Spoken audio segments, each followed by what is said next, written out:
세미나 박종훈 기자입니다.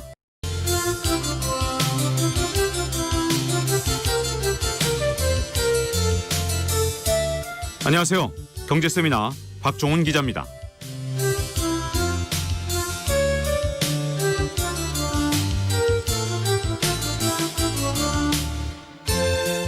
최근 구독경제에 대한 관심이 커지고 있는데요.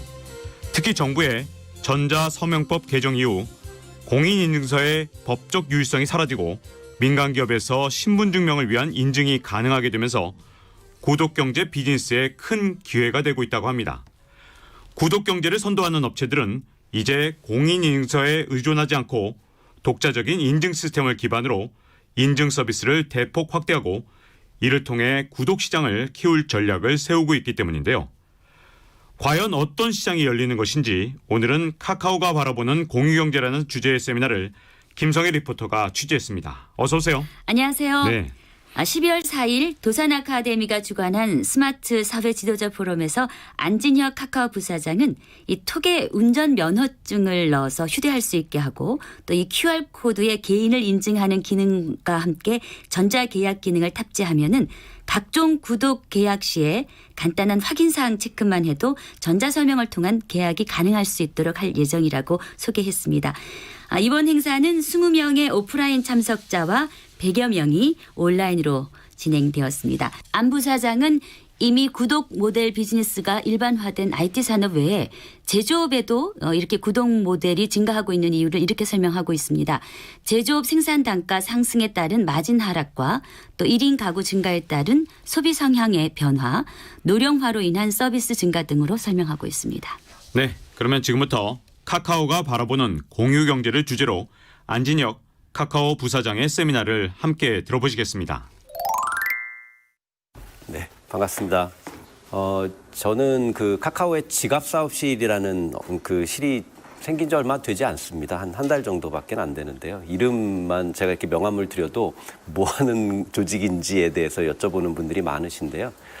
그 지갑이라고 하는 거는 말씀대로 그 조금 더 저희가 직관적으로 카카오는 이렇게 브랜딩을 할 때 좀 많은 분들이 쓰시는 것들을 고려해서 좀 일반적인 이름들을 좀 많이 씁니다. 그래서 되게 어렵게 얘기하지 않고 풀어 쓰는 것들을 되게 좋아하는데 뭐 예전에 보시면 뭐 선물하기 뭐 이런 것들이 그런 대표적인 예일 것 같아요. 지갑은 앞으로 이제 사람들이 들고 다니는 지갑에 꽂혀 있는 많은 것들을 다 카카오톡에 담아드리겠다라는 거에 가깝고요. 지갑에 제일 많이 갖고 다니시는 게 이제 신분증 또는 카드, 뭐 약간의 이제 현금 같은 것들일 텐데 그 부분들을 똑같이 온라인과 오프라인에서도 동일하게 이용할 수 있도록 해주는 게 저희의 목표입니다. 여기서 약간 좀 되게 쉬운 것 같지만 저희가 온라인에서 각종 카카오톡을 이렇게 디지털로 쓰시는 것들은 익숙하실 거예요. 근데 이거를 오프라인에서 쓰게 하려면 도대체 어떻게 해야 될까? 제가 뒷부분에 이제 그 부분들을 설명을 드릴 텐데 이게 이제 어떻게 보면 저에게는 가장 큰 과제인 것 같습니다. 지금 이제 제가 구독에 대한 얘기들을 좀 말씀을 드릴 텐데 특히 구독 경제라든지 구독과 관련된 사업을 준비하시는 저의 이제 파트너분들이나 고객사들의 대부분이 전통적인 제조 회사들이 많으세요. 이분들은 뭐 이커머스 같은 것들을 통해서 유통 같은 건 많이 하셨지만 이걸 구독 모델로 돌리려면 되게 많은 부분들을 고려하셔야 되는데 그런 부분들을 저희가 도와드리는 역할도 같이 하는 조직입니다. 이 구독 경제 하면 늘 쳐보면 나오는 되게 전 세계 구루가 한 분 계세요. 그 중국계 미국인인데 티엔조라는 분이 계신데 이분이 구독 경제라는 말을 만드신 분이에요. 실제로 이런 작업들을 되게 오래 해오셨고 꽤 한 10년 정도 되신 것 같으세요. 그래서 나중에 구독 경제가 계속 활성화되고 이럴 때마다 이분이 되게 언급되는 것들을 많이 이렇게 발견하실 수 있으실 텐데 이분이 되게 얘기하신 게 모든 게 디지털로 연결되어 있을 수 있기 때문에 그러면 다 구독 모델로 돌릴 수 있다 이런 얘기를 하신 적이 있죠. 실제로 가장 현재 그 구독으로서 일반화되고 있는 모델은 클라우드 사업입니다. 예전에 IT의 여러 가지 플랫폼 자체는 이미 구독으로 다 돌아섰고 여러 전 세계 많은 리포트들이 앞으로 3년 또는 5년 이내에 대부분의 비즈니스 모델이 다 구독으로 바뀔 것 같다. 그리고 이미 작년 말부터 시작이 돼서 올해 잘 보시면 구글도 그렇고 애플도 그렇고 이 디지털 자이언트에 해당하는 모든 서비스 모델도 다 구독으로 바꿔주고 있습니다. 실제로 보면 구독은 여러 가지 경영 담론에 이미 그 많은 기업들이 채택한 모델이 되고 있고 생각보다는 비즈니스 모델 변화도 되게 빠르게 진행되고 있습니다. 그래서 이거를 뭐 영어로 뒤에 좀 붙여보면 애저 서비스라는 이제 키워드들로 많이 활용을 하는데 뭐 미디어 넷플릭스로 대표되는 미디어 쪽은 이미 뭐 OTT 열풍과 함께 다 구독화됐고 그 다음에 특히 이제 모빌리티 쪽 자동차나 이런 쪽도 다 애저 서비스로 다 전환되고 있고요. 제가 좀 재밌게 생각하는 BM 중에 하나가 여기 하드웨어 애저 서비스라고 힐티라는 회사입니다.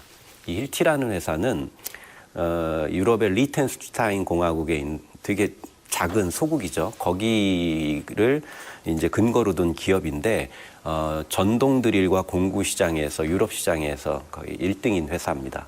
그 전동 드릴 같은 경우는 뭐 비싸도 10만 아주 가정용은 10만 원대, 뭐 비싼 건 20만 원대, 뭐 산업용은 조금 더 비싼 모델인데요. 아니 이거를 어떻게 구독 모델로 바꿨을까? 되게 궁금해하시는 분이 많은데 상당히 성공적으로 구독 모델로 바꾼 그 제조 기업입니다. 어떻게 만들었냐면 드릴이라고 하는 게 보면 아까 말씀드렸던 것처럼 가정용부터 산업용까지 존재하는데 이들이 그 마진이 여러분 제조 마진이 다들 여기 제조를 운영하시는 많은 CEO 분들도 계실 텐데 참 높지가 않죠. 삼성전자의 가전부 분야의 제조 마진이 2에서 3%입니다. 백색 가전 전통적인 게 LG전자가 얼마 전에 거의 세계 프리미엄 쪽에서 기록을 세웠죠. 가전 부문의 영업이익률이 8%. 엄청난 거죠. 근데 그만큼 제조를 해서 마진을 낸다는 건 정말 어려운 일일 거고요. 그리고 또 어느 정도의 성공적인 것들을 갖췄다 하더라도 저도 이렇게 공장 같은 데들을 이제 공장이 있는 회사들을 방문해 보면 유통마진이나 이런 부분들이 점점 더 올라가니까 특히 이커머스 쪽이 되게 활성화될 때마다 제조나 이런 것들 유통하시는 대표님들의 어려움들을 제가 되게 잘 이해를 합니다. 평균 2, 3%세요. 영업이익의 전체적인 수준이. 그리고 그것도 뭐 이제 공장이 해외에 있거나 또는 저가로 들어오는 글로벌 기업과 다시 부딪히면 다시 역마진이 난다던가 그 이익률도 유지하기 어려우신 데들이 많죠. 당연히 유럽에 근거를 둔 이 회사도 똑같은 문제가 있었습니다. 이 회사가 근데 첫 번째 시작한 이제 애저 서비스 모델이 재미난데 이 공구를 쓰는 많은 이제 구매자들 중에 상당수가 전문적인 어떤 직공들이라든지 기술자들이 있으셨을 거 아니에요. 근데 이분들이 이 회사의 모든 제품을 다 라인업을 구매하기가 할 필요가 없는 상황들이 생각보다 많았다는 거죠. 예를 들어 이런 데에 이제 벽에 콘크리트로 막 되게 두꺼운 자체를 공사 때문에 뚫어야 되는 이런 전문 장비들이 있을 거 아닙니까? 그런 드릴 같은 경우 갖추는데 한 1억씩 하는 거예요. 근데 그거를 어쩌다가 그런 공사는 들어가는데 맨날 뚫는 것도 아니고 그러니까 이것들을 직접 사서 구비하기가 어려우니까 일단 첫 번째는 그런 거에 대한 임대 사업부터 빌려주신 고가 모델에 대해서. 근데 점점 하다 보니까 이제 고가에서는 그런 비싼 모델을 고가를 시작을 하고 그다음에 중저가로 내려오면서 50만 원, 100만 원짜리 같은 들도 이제 임대가 시작이 됐는데 저도 되게 재밌는 포인트를 발견했는데 이 전동 드릴에 대한 도난율이 그렇게 높답니다. 훔쳐가는 사람들이 되게 많고 그래서 이분들이 일단 첫 번째 만든 모델 중에 하나가 IoT 칩을 달아가지고 주인이 그거를 디지털로 락을 풀지 않으면 이게 디세이블 되거나 아예 공구 자체를 쓸 수가 없게 하는 기능들을 일단 탑재를 했어요. 그래서 그 기능은 처음에 어떻게 만든 거냐면 임대를 해야 되니까 시간당 사용량으로 공구의 비용들을 이제 걷어야 되니까 그 기능을 넣은 건데 일거양득의 효과가 있었던 거죠. 종량제 형태로 이제 임대할 수 있는 플랫폼도 생기고 두 번째는 도난율이 엄청나게 내려간 겁니다. 그리고 또 생각을 해보면 드릴 같은 경우는 소모품에 대한 비용이 생각보다 되게 비싸죠. 용품에 대해 들어가는 여러 가지 이제 날들이 계속 될 텐데 결국 이것들을 또 누구보다도 잘 활용할 수 있고 또 내구성을 잘 높여갖고 옛날 같은 경우는 이거 되게 역설인데요. 제조기업이 드릴라를 튼튼하게 정말 영구적으로 잘 만든 게 중요할까? 아니면 많이 사서 사람들이 소비하게 만드는 게 필요할까의 적정성이 늘 중요하죠. 그렇죠? 이게 그동안 제조에서 마진을 남기는 되게 유명한 공식이었어요. 대표적인 게 있습니다. 여러분 그 온라인에 찾아보면 그 센트리 벌브라는 게 있어요. 센트리 벌브. 그게 뭐냐면 그 100년 동안 켜져 있는 전구가 하나 있습니다. 그 캘리포니아에 있는 한 그 소방서에 켜 있는 전구가 하나 있는데요. 100년 동안 켜져 있습니다.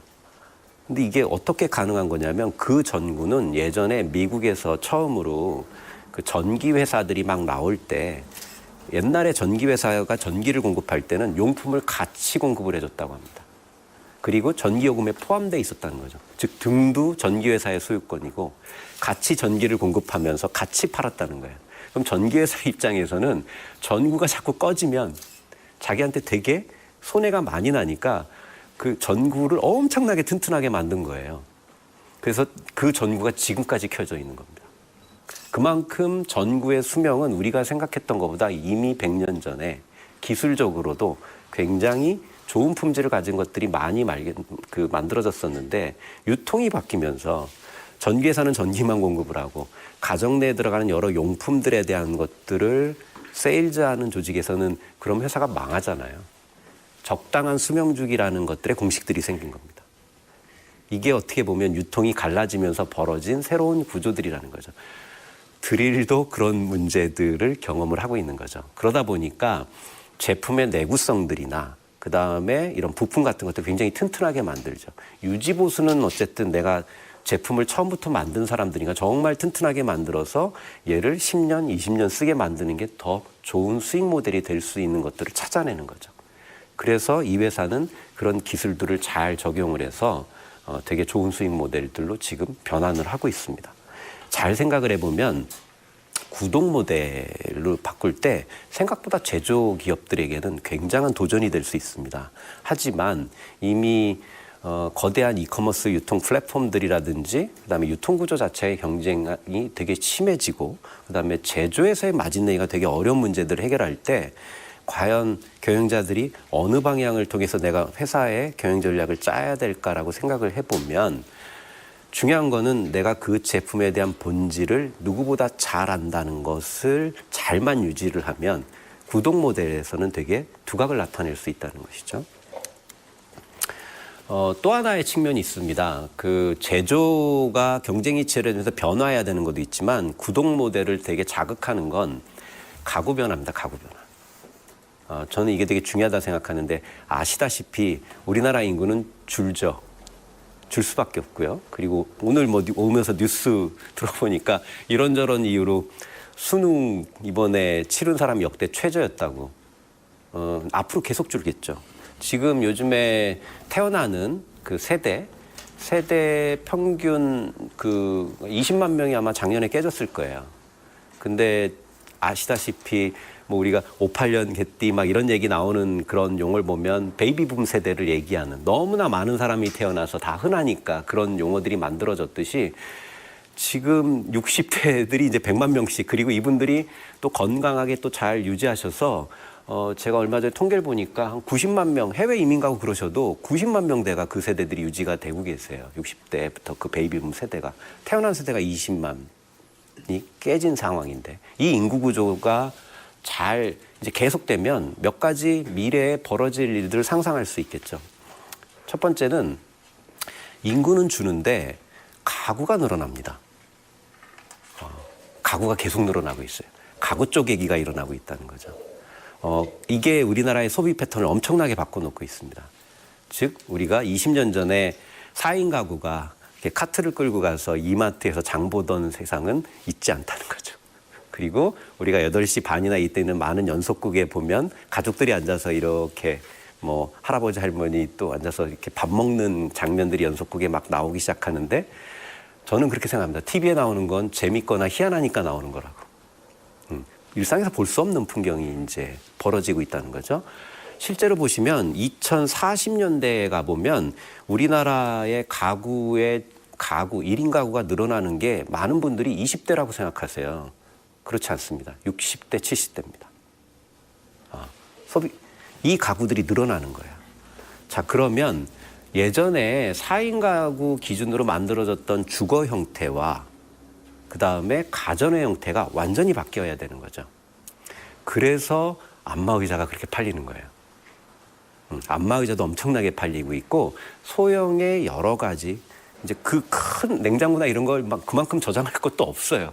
그러니까 지금 잘 보면 많은 분들이 20대를 대상으로 한 되게 트렌디한 제조 제품이나 이런 게 되게 중요하고 미래에 중요할 것 같다고 생각하지만 그렇지 않을 수 있습니다. 가구 쪽의 비율을 보면 더 많은 연령 세대 쪽이 이 60대 이상의 가구들이 평균 수명 90대, 30년을 이 상태를 가지고 유지할 수 있는 형태의 새로운 패턴들도 되게 중요한 거죠. 그렇다면 이들을 케어하는 여러 가지 상품이나 서비스가 다 바뀌어줘야 됩니다. 왜? 자녀들이 와서 저를 케어하는 세상은 오지 않거든요.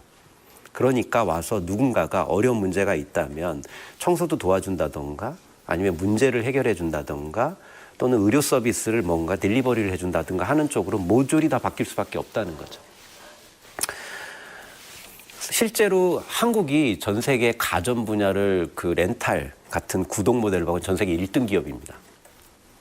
전 세계 렌탈 1, 2등 기업 다 한국에 있습니다.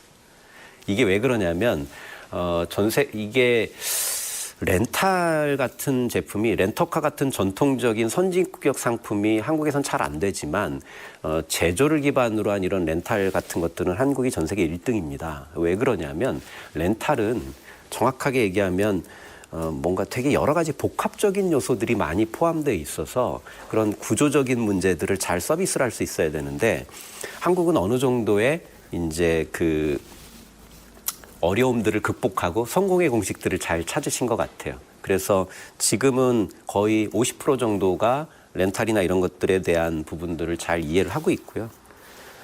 그다음에 렌탈이나 구독으로 되게 바뀌기 좋은 업들이 존재합니다. 통계를 이렇게 쭉 보시면 이거 렌탈이나 구독으로 되게 빨리 바뀌겠구나. 대표적인 게 제품을 구매를 할 때 금융의 비중이 높거나 이런 그러니까 구매를 할 때, 즉 카드를 껴서 사거나 뭐 캐피탈을 껴서 사는 비중이 높은 업들은 렌탈로 빨리 바뀝니다. 또는 구독 모델로 쉽게 바뀌어요. 대표적인 게 자동차 같은 거죠. 우리나라 사람들이 자동차를 살 때 금융을 껴서 사는 비중이 거의 50%에 육박합니다. 그리고 점점 냉장고나 뭐 저도 요즘에 이제 최신 냉장고 같은 데 가보시면 막 1,000만 원짜리들이 막 나오기 시작을 하죠. 되게 고가 그리고 뭐 300~400짜리 가전제품들 비싼 것들 많이 나오지 않습니까? 이 고단가 때문에 이쪽도 살펴보시면 다 금융 상품을 껴서 사는 비중이 역시 50%에 육박합니다. 이런 데들은 어차피 내가 매월 갚아나가거나 비용을 지불하기 되게 쉬운 업들은 사람들이 그거나 이거나라는 생각을 해서 구독이나 렌탈로 바꾸는 되게 쉬운 선택을 합니다. 이게 렌탈이나 구독 같은 것, 그다음에 클라우드에서 월 정액제를 내거나 또는 마이크로소프트의 오피스를 월 정액으로 내거나 이런 것들이 되게 기업 입장에서는 어려운 도전이에요. 왜냐하면 매월 계속 꾸준히 어떤 고객으로부터 돈을 받는다는 보통 일은 아니지 않습니까? 근데 되게 재미난 건 이 SEI라는 건 Subscription Economy Index라는 건데요. 미국의 S&P 지수 중에서 구독 사업을 하는 기업들을 따로 발라내서 주가 상승률을 따로 계산을 하는 지수들이 있어요. 일반 회사보다 주가 상승률이 훨씬 높습니다. 그래서 작년에 잘 보시면 우리나라 그 펀드 중에 이 구독 지수 인덱스 펀드가 나왔어요. 얘네들이 왜냐하면 상대적으로 이 기업들이 코로나 상황이 이런 데서 그 매출 타격력이 훨씬 적어요. 당연히 그럴 거 아닙니까? 약정이 걸려 있고 이러니까 이런 변동성이 되게 적어서 이 SEI 지수에 투자하는 펀드가 따로 나왔을 정도로 그러니까 주식 시장이나 이런 경제 쪽에서도 이거를 잘하는 기업들이 미래 성장이 되게 좋고 기업의 지속 성장이 좋겠구나라는 그런 담론들도 이미 안정화되고 있습니다. 그래서 지금 보면 경제에 여러 가지 모델이 있겠지만 뭐 소유 경제 그리고 뭐 쉐어드 이코노미라고 불렀던 공유 경제 그리고 지금은 구독 경제인데 이게 어떻게 보면 발전 모델은 아니고요. 각각의 장단점들이나 이런 것들을 좀 다 봤을 때 부족한 것들을 보완해준 형태의 담론으로 나오는 것 같습니다. 근데 구독 모델이나 이런 것들 참 만들기 어렵죠. 아까 말씀드렸던 것처럼 이커머스나 이런 데와는 다르게 구독 모델은 이번 달에 내가 모든 문제를 해결한다고 해서 거기서 끝나는 게 아니라 다음 달에도 벌어지고 그 다음 달에도 벌어지는, 즉 기업의 모델들을 좀 이렇게 360도 순환되는 형태로 서비스 모델을 좀 바꿔줘야 되는 게 있습니다. 대표적인 게 그러면 아까 제가 힐티 같은 회사의 모델을 말씀드렸는데 자동차 회사가 지금 구독 모델로 빠른 속도로 전환을 하고 있거든요. 그중에 가장 대표적인 회사 중에 하나가 포르쉐입니다. 포르쉐 패스포트라는 서비스가 존재하는데요. 이 회사의 고민을 왜 구독으로 돌렸는지 이해하시면 제조의 고민을 쉽게 이해하실 수 있을 텐데, 포르쉐가 미국에서는 이게 속칭 꼰대 차들이 됐어요. 5, 60대가 돼야 살 수 있는 차가 된 거죠. 비싸니까. 왜냐하면 젊은 친구는 전 세계 어디나 돈이 없거든요. 근데 스포츠카의 상징은 젊음과 열정들인데 브랜드의 미래가 안 보이는 거죠. 할아버지들이나 타고 다니는 차들이 미국에서 된 겁니다. 그래서 이 문제들을 해결하고 이런 측면이 브랜드에 대한 이슈들이 좀 있었고요. 두 번째는 포르쉐 같은 경우 이제 가장 문제가 프리미엄 차죠. 포르쉐는 그래서 주문을 하면 보통 몇 달 걸립니다. 거기에 있는 뭐 가죽, 그 다음에 핸들, 휠 같은 거를 모조리 다 커스텀 해가지고 주문할 수 있고, 그럼 독일에서 그거를 이렇게 다 커스텀으로 생산을 해갖고 보내주는, 그러니까 좀 되게 프리미엄 차로 가져가고 있는데, 이 포르쉐에게도 가장 어려운 점이 뭐냐면 전기차 시대의 도래죠. 전기차를 이렇게 좀 관심 가지신 분들은 그 쉽게 이해하실 수 있는데, 전기차는 저도 이렇게 전기차를 모는데, 전기차는 이렇게 막상 몰아보면 신경 쓸 게 아무것도 없어요. 엔진 오일 교환도 없고 그냥 타이어만 바꾸면 되거든요. 5년을 타든 10년은 타이어 이외에는 아무것도 없고요. 그리고 전기차는 특성상 일반 차에 비해서 부품 숫자가 30%밖에 안 됩니다. 그럼 이걸 거꾸로 돌려보면 공장에서 생산을 할 때 업무가 30%밖에 안 된다는 얘기예요. 그래서 일반 제조 공장에 전기차를 대면 생산성이 3배가 돼요. 근데 이게 기업 입장에선 좋은 걸까? 재앙이죠. 그래서 공장 폐쇄들이 일어날 수밖에 없는 거예요. 왜냐하면 차를 내가 3배를 더 팔아야 되는데 그러지가 않고 이미 되게 오랫동안 해왔던 업인데, 아니 너무나 많은 차를 내가 되게 생산할 수 있다는 게 그렇게 해피한 게 아닌 거죠. 공장도 줄여야 되는 거고. 그리고 또 두 번째는 차가 고장이 잘 안 나요. 자, 그러니까 정비 요소나 이런 게 적어드니까 차 입장에서는 부품 마진, 서비스 마진 이런 데서 다 문제가 되는 거죠. 그러다 보니까 여러 가지 이제 노조 갈등 문제도 존재하고 부품 생태계도 완전히 바뀌고 BM을 어디서 만들어야 되는지 자체가 되게 헷갈릴 거 아닙니까? 차 팔아서 마진 내기가 되게 어려워진 거예요. 전기차는 지금 팔 때마다 거의 똔똔이거나 아니면 까지는 경우도 되게 수두룩한데 이거를 돌릴 수도 없고 되게 고민이잖아요. 전통적인 제조사 중에 이제 포르쉐가 선택한 길이 패스포트인데, 여기 또 재밌습니다. 포르쉐도 지금 다 전기차 전환을 똑같이 하고 있어요. 근데 그래서 포르쉐 패스포트를 보면 미국에서 8개 도시에서 실행을 하고 있는데 월 2,000불, 우리나라 돈으로 한 뭐 200만 원 조금 넘는 돈들, 그리고 3,000불짜리가 있는데 2,000불짜리를 이제 신청을 하면 차 7대인가 8대를 골라 탈 수 있습니다. 그리고 3,000불 정도 신청하면 더 비싼 뭐 911 계열의 더 다양한 모델 같은 것들 탈 수가 있는데, 이 프로그램을 짜면서 이제 이 사람들이 짠 BM을 보면 좀 재밌습니다. 그냥 어떻게 보면 우버나 이런 것처럼 카카오 택시 예약하듯이 나 지금 오늘 못 타고 있는데 내일 아침에 뭐 포르쉐 718 아니면 멀리 가야 되니까 좀 SUV 계열을 타고 싶어. 그래서 거기다 갖다 놓으면 차 그냥 갖다 놓고 가져가면 되거든요. 그러니까 예약제로. 그러니까 실제로 그렇고, 또 하나는 이거를 유지하는데 생각보다 자동차 회사들의 그 유지 보수비나 이런 비용들이 그렇게 크지 않다는 걸 알게 된 거예요. 왜냐하면 요즘 웬만한 차에 다 디지털 FMS라고 하는 플릿 매니지먼트 시스템이라는 게 장착됩니다.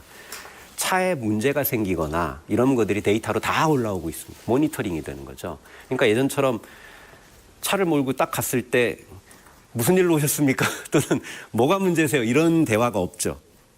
그냥 차가 다 어떤 상태인지 아니까 고객님 지금 차를 차가 이슈가 있을 것 같고 부품에 문제가 있으니 언제 갖다 주세요 또는 저희가 교체해 드릴게요 이런 부분들이 선제적으로 되니까 정비가 예약 정비 형태로 다 돌아가다 보니까 그러면 인력 효율이 되게 좋아지지 않습니까? 그러니까 뭐 그냥 가만히 앉아 있다 쓰는 게 아니라 계속 스케줄링된 형태의 작업들로 현장 작업자들이 들어가니까 예전에 5명이었던 게 3명이면 되기도 하고요. 유지보수 쪽도 예약 정비라는 게 다 그런 효율들이 존재하는 거죠. 그리고 또 이런 게 있는 거죠. 사람들이 포르쉐 패스포트를 가고 이렇게 몰다 보니까 꼭 최신 차만 넣지 않아요. 좋아하는 사람은 나 20년 전에 그 모델 디자인 되게 좋았어. 그거를 타고 싶어. 즉 그 얘기니까 차가 꼭 최신이 아니어도 상관없는 거예요. 되게 다양한 올드카들을 또 원하니까 포르쉐 입장에 이런 거죠. 내가 이제까지 제주의 패러다임은 맨날 신기술로 최신 차를 만들어서 가장 좋은 마진으로 계속 유지를 했어야 되는데 그럴 필요 없을 수도 있겠구나. 그리고 차를 많이 생산하고 거기서 생산 마진들을 최대한 많이 뽑아내는 게 중요했는데 그럴 필요가 없구나라는 생각을 하게 되는 거죠. 포르쉐의 이 프리미엄 전략 말고도 GM이나 포드나 볼보가 모두 미국에서 그 AS 회사나 서비스 회사를 다 인수를 했어요. 그러니까 서비스로서의 자동차 모델로 바꿔가는 모델이 있는 거죠. 점점 1인 가구도 늘어나고 차에 대한 소유나 그다음에 차에 대한 어떤 내가 타는 차를 가지고 자기의 신분이라든지 만족들을 증명하던 시대가 점점 사라지고 나니까 정말 프리미엄 타고 싶으면 그냥 한 달 정도 포르쉐 몰고 다닐 수 있는 젊은 친구들이 나오는 거죠. 한 2서너 달 탈 수도 있는 거고요.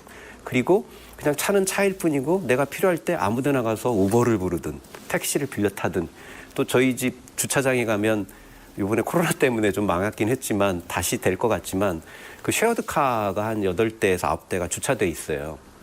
그래서 그냥 가서 앱으로 예약하고 가서 아파트 커뮤니티 카드로 그냥 열고 들어가서 타면 언제든 그냥 탈 수 있거든요.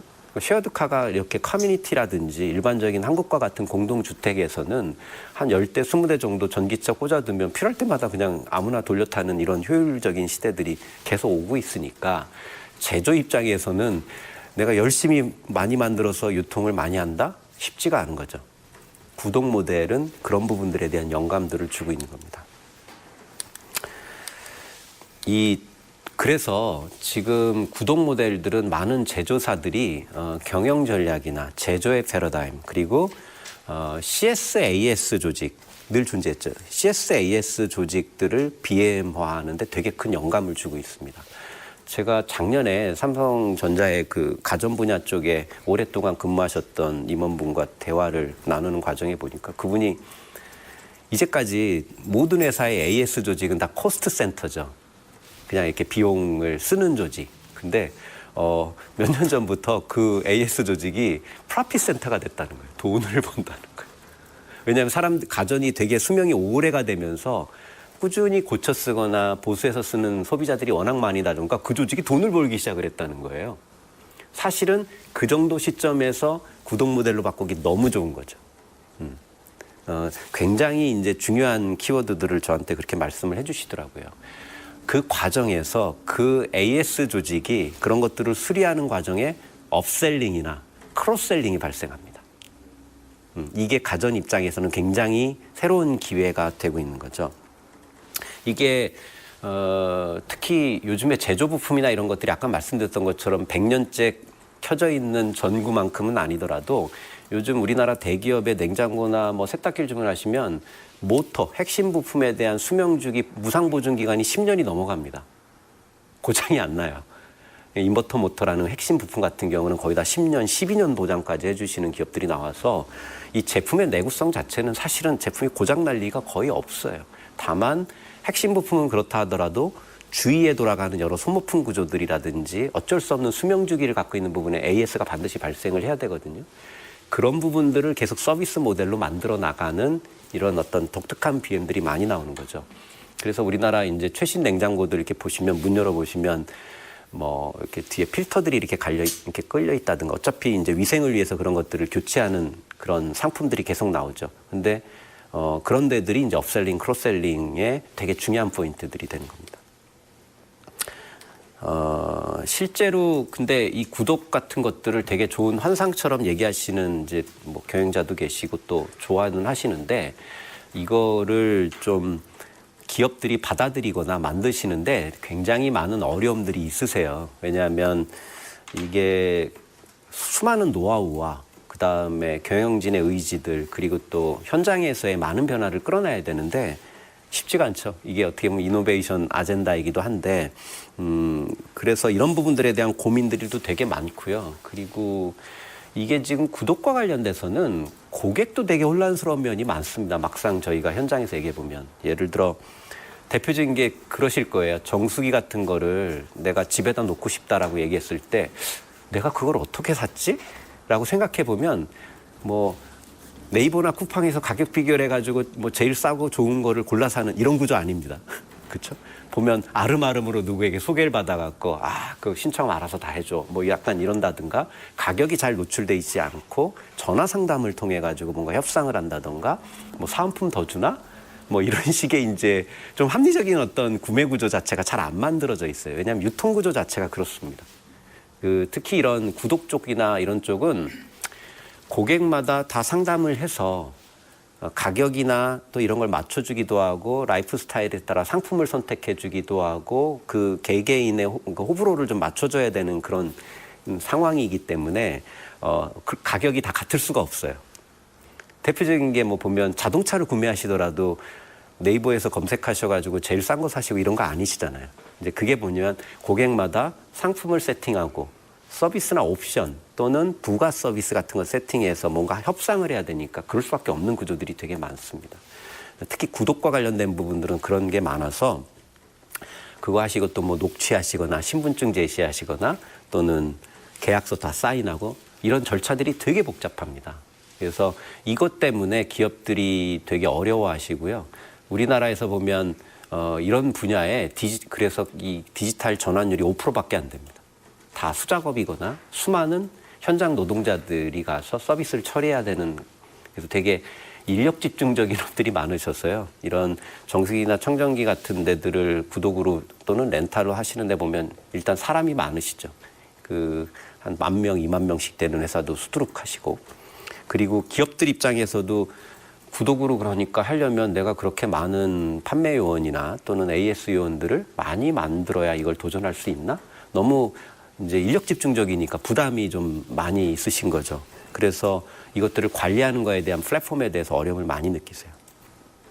저희가 저희 이제 카카오의 얘기를 좀 말씀드리면, 저는 이제 원래 첫 직장부터 이렇게 아까 잠깐 소개를 드렸습니다만, 첫 직장이 PC통신이었고 그다음 온라인 회사들, 그다음에 싸이월드 같은 디지털 회사에만 원래 실무진으로 계속 일을 했었다가 입원이 되면서 이제 유통회사에 가서 한 7년 정도 온라인 유통이나 디지털 유통 이런 거구나, 뭐 오프라인 유통 이런 거구나 경험을 하고 이제 우연한 기회에 이제 렌탈 회사에 가서 이렇게 도대체 이게 뭐 하는 업인지도 잘 이해도 못 하겠고 공장이라는 게 있는 회사를 머리 달라고 처음 가봤거든요.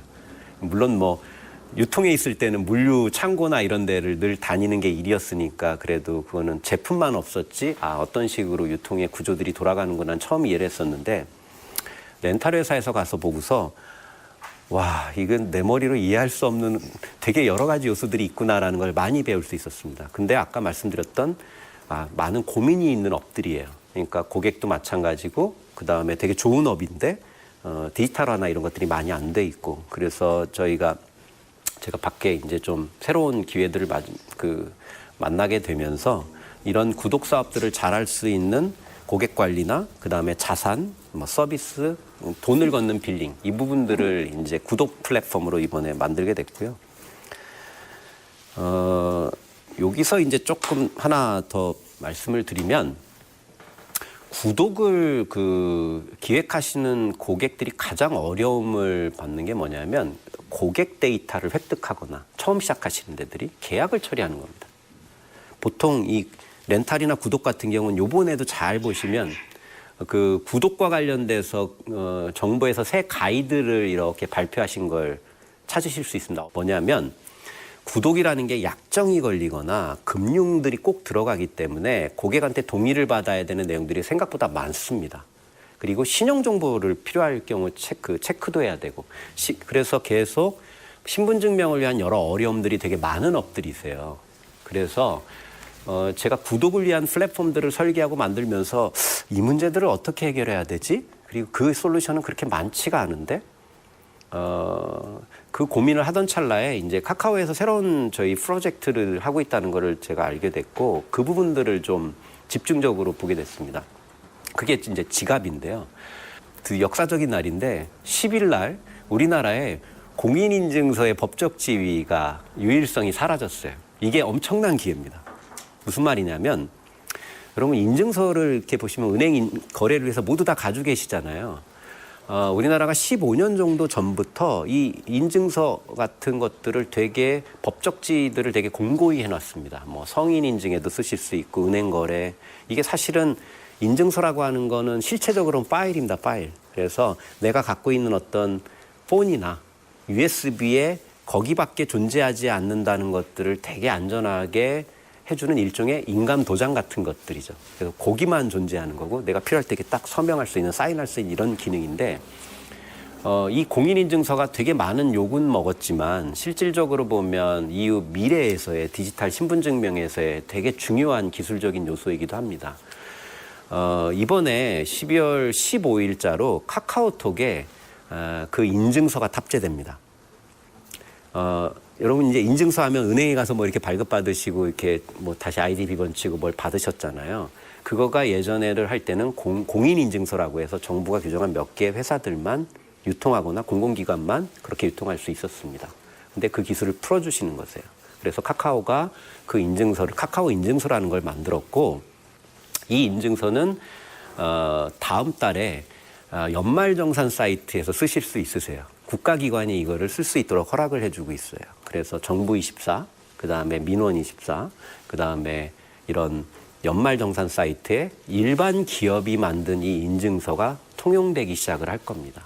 근데 이게 이제 제가 생각하기엔 예전에 은행에서 쓰셨던 이제 저희가 이제 내년 열심히 작업을 해서 각종 은행들이나 이런 데 카카오톡에 한번 발급받아 두시면 그냥 아무 은행이나 갔을 때 그냥 톡에서 비번 6자리만 치면 다 까먹어도 들어가실 수 있도록 그게 만들어 드리는 거예요. 그러니까 인증서의 위치가 어디 있었는지 뭐 USB 담고 이런 거 별 필요가 없으셔도 돼요. 카카오톡에서의 신분증명만 돼 있다면 쓰실 수 있는 상황을 만드는 게 내년의 목표입니다. 근데 제가 이걸 만들면서 이 인증서 하시면은 대부분 다 온라인 사이트 로그인에만 쓰시니까 너무 아깝죠. 얘가 갖고 있는 법적 지위가 되게 공고하고 또 여러 가지 쓸 수 있는 면이 많아서 제가 이것들을 어떻게 개발하고 있냐면 여러분 요즘에 코로나 QR에 체크하실 때 카카오톡이나 네이버에서 이렇게 코로나 QR을 보고 계시잖아요. 그 기능이 이쪽으로 합쳐집니다. 지금 뭐냐면 저희는 이제 인증서 기반으로 저희가 QR 코드 같은 것들을 발급해 드립니다. 즉 그러면 이 인증서 기반의 QR 코드는 주민번호를 대체할 수 있는 CI라는 독특한 인식자가 있습니다. 이건 정부가 발행하는 것들인데 그것들을 카톡에 담아서 다니실 수 있고요. 온라인에서는 그런 아이디 비번 확인으로 쓰실 수 있고 오프라인에서는 QR을 드리는 걸 가지고 어디에 출입하시거나 또는 뭔가 결제하시거나 이런 데 동일하게 쓰실 수 있으세요. 그래서 저희가 내년 상반기 중엔 운전면허증도 탑재가 되고요. 그리고 또 되게 다양한 본인 확인과 관련된 기능들이 하나씩 들어갈 겁니다. 그래서 카카오톡에서 그 지갑을 꺼내시면 온라인이나 오프라인 같은 것들을 쓰실 수 있는데 여기에 전자계약 기능이 포함되어 있습니다. 이번에 즉 저희가 이제 신분증의 씬들이 이런 식의 모양들을 좀 갖고 있고요.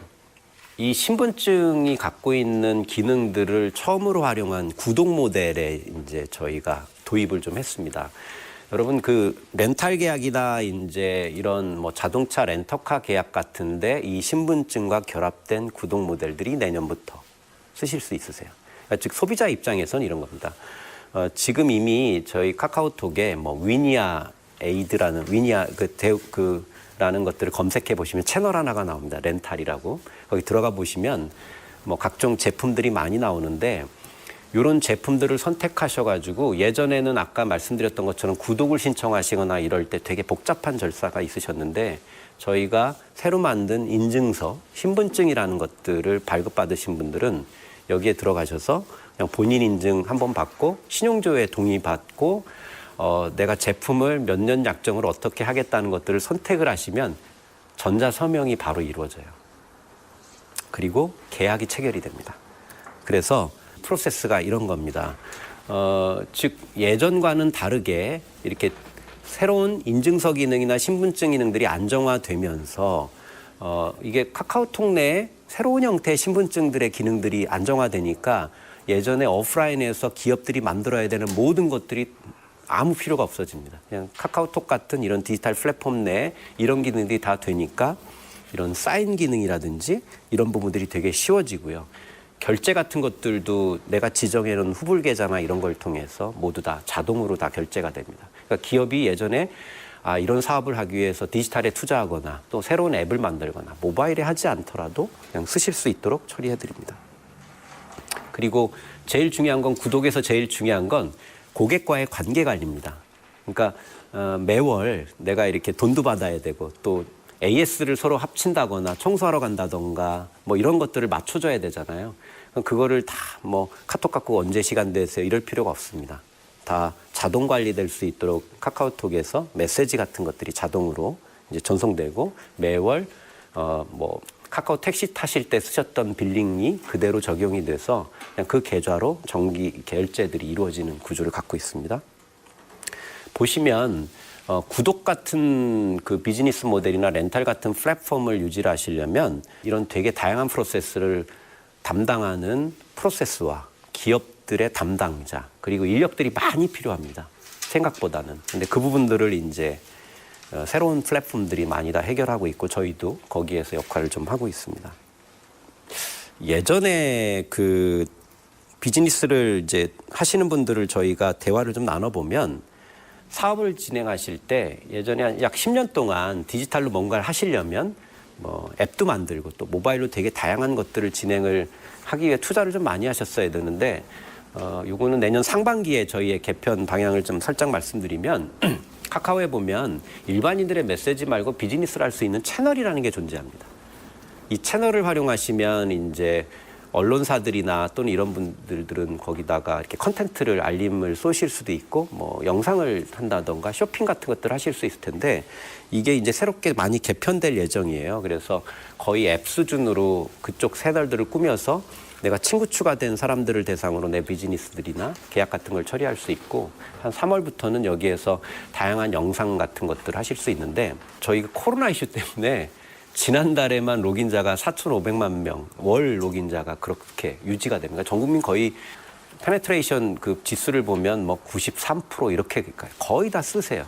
그러다 보니까 내가 디지털 마케팅을 하거나 뭔가 그 새로운 뭔가 사업을 기획을 할 때 앱을 만들거나 이런 것보다는 그냥 일반인들이 많이 쓰는 곳에 오셔서 채널 같은 것들을 계속하고 그냥 가볍게 친구 추가를 하거나 이런 상태에서 그 고객들을 대상으로 바로 구독 모델로 돌리거나 할 수 있는 모델들이 있죠. 저희가 내년 상반기에 이런 것들을 그 좀 잘 지원할 수 있는 새로운 플랫폼들을 또 공급을 해드릴 겁니다.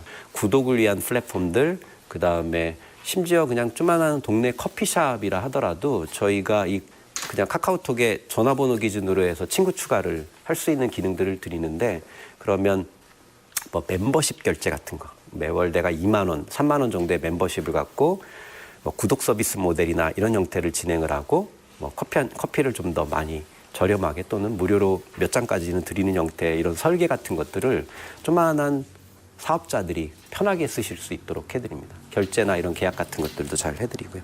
아울러 그래서 지금 뭐 저희가 계약해서 오픈하고 있는 회사들을 좀 소개해드리면 거의 이 중에 90%는 기존에 구독이나 렌탈 안 하시던 데들이세요. 다 제조만 하시던 데들인데 되게 손쉽게 이런 플랫폼들을 전환하셔가지고 그냥 카카오톡 기반으로 구독 모델 같은 것들을 좀 만들고 계시고요.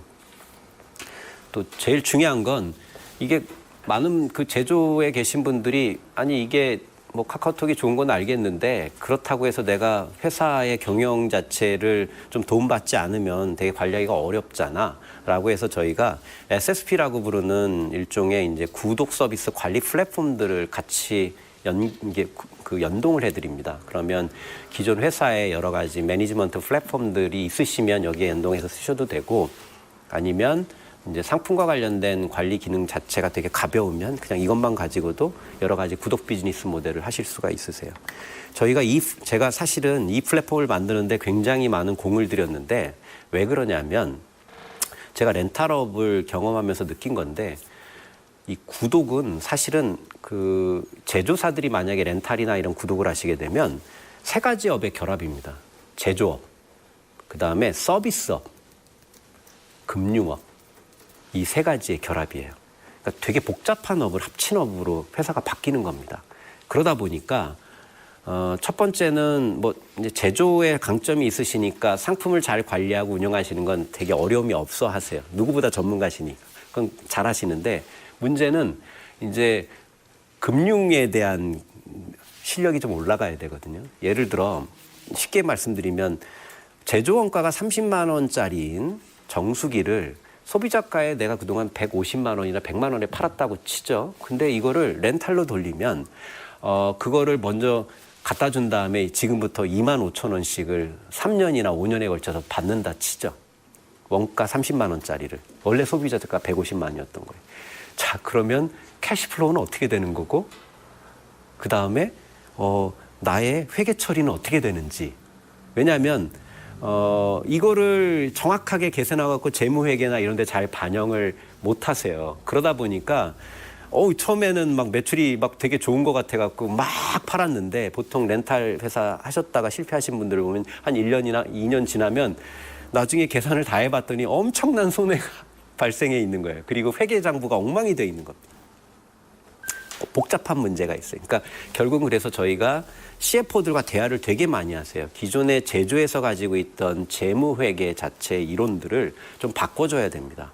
그리고 정말 그게 부족하다라고 하면 금융권들의 이제 은행이나 이런 쪽에서 이와 관련된 구독과 관련된 여러 가지 B2B에 대한 설계 모델 같은 것들을 컨설팅을 해드리세요.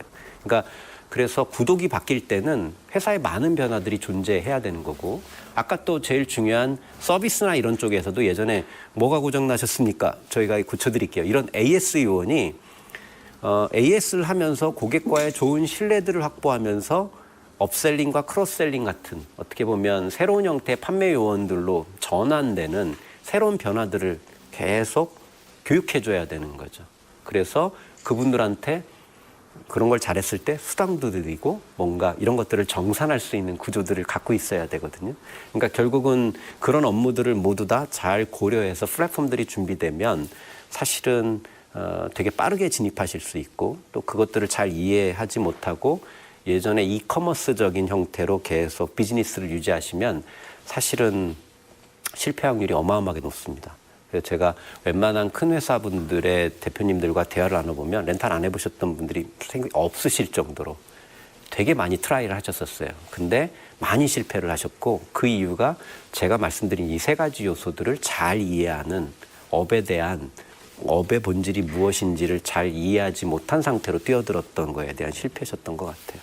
그래서 아마 좀 어려움은 있습니다만 아까 말씀드렸던 것처럼 사실은 그 구독이라고 하는 게 고객과의 관계를 꾸준히 잘 유지해줘서 거기서 수익들을 꾸준하게 가져가는 게 되게 중요하지 않습니까? 근데 모든 업에서 보면 많은 분들이 이제 사업을 진행을 하시면서 결국 내가 저 사람을 나의 이제 세일즈 대상으로만 보고 어떻게든 한번 팔고 그때 어떻게 고가의 마진을 잘 본 다음에 다시는 안 볼 것처럼 하는 그렇게 사업하시는 분들은 없으실 겁니다.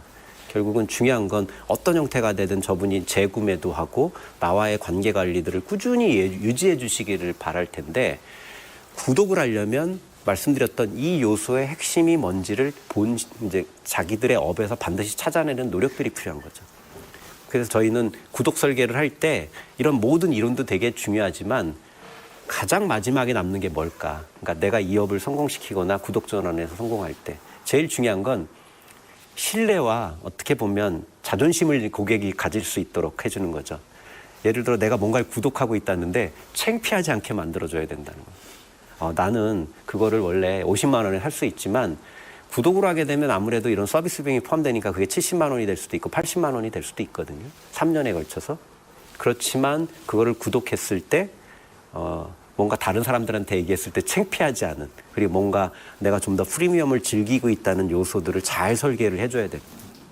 결국은 무조건 그냥 싸게 주고 또는 어떻게든 월 돈을 받는 형태로 처리하거나 이런 구조들이 아닌 거죠. 그래서 이런 관념으로 다시 보면 많은 업에 새로운 사업 기회들이 생기는 것 같아요. 지금도 보면 실질적으로 잘 계산을 해보시면 내 수입이나 그 지출 중에 구독으로 나가는 여러 가지들이 되게 생각보다 많이 늘어나 있다는 걸 아실 수 있을 거예요. 제가 얼마 전에 어떤 커뮤니티에 들어가서 혹시 자기가 구독하고 있는 것들 뭐뭐 있으세요 봤더니 20, 30대를 봤더니 거의 어마어마해요. 넷플릭스부터 그러니까 이런 디지털 콘텐츠 각종 서비스의 구독량들이 점점 늘어납니다. 그러니까 결국은 이 파이들을 어떻게 내가 차지할 거냐에 대한 경쟁의 시대들이 좀 도래한 것 같고, 저는 구독 경제라는 키워드가 국내에 있는 수많은 제조사 또는 서비스 회사들에게 좀 좋은 영감을 줄 수 있을 거라고 보고요. 그리고 개인적으로는 한국의 기회라고 생각합니다. 왜냐하면 제가 아마존에 있는 멤버들이랑 예전에 무슨 회의를 할 때인데 매우들이 니는 무슨 회사인데 이렇게 돈을 많이 벌어? 근데 이제 구독 모델에 대한 모델을 설명할 때 그들이 듣고 너무 깜짝 놀라는 장면들을 봤었는데, 왜 그러냐면 여러분, 구독 모델이나 렌탈업을 잘 하려면 그 나라에 제조가 살아있어야 됩니다. 제조가 살아있어야 되고요. 두 번째는 디지털 역량이 있어야 돼요. 데이터 기반의. 그러니까 IT 역량이 좀 어느 나라에 살아있어야 되고, 세 번째는 금융기법이 비교적 선진화된 것들에 이해도가 있어야 돼요. 이 세 개가 다 적당하게 어느 정도 유지되는 나라가 전 세계 어디 있을까를 찾아보시면 별로 없습니다. 이 삼박자가 갖춰진, 한국이 그런 면에서 보면 제조도 어느 정도의 체력이 있고요. 금융기법도 상당 부분 좋고, 그 다음에 IT 역량도 어디다 내놔도 그래도 밀리지 않는 이런 정도의 건강함이 있다는 거죠. 그래서 지금 국내에서 제조사 중에 이 구독을 준비하시는 많은 회사는 이거의 모델들을 가지고 글로벌 전체로 들고 나가서 BM들을 전환해 주시려고 하는 그런 제조사도 있으세요. 근데 저는 그 해답이 맞다고 생각을 합니다. 지금까지 카카오가 바라보는 공유경제를 주제로 안진혁 카카오 부사장의 세미나를 함께 들어봤습니다. 김성희 리포터 수고 많으셨습니다. 고맙습니다. 네, 오늘 경제 세미나는 여기까지입니다. 끝까지 함께해 주신 여러분 대단히 고맙습니다. 지금까지 박종훈 기자였습니다.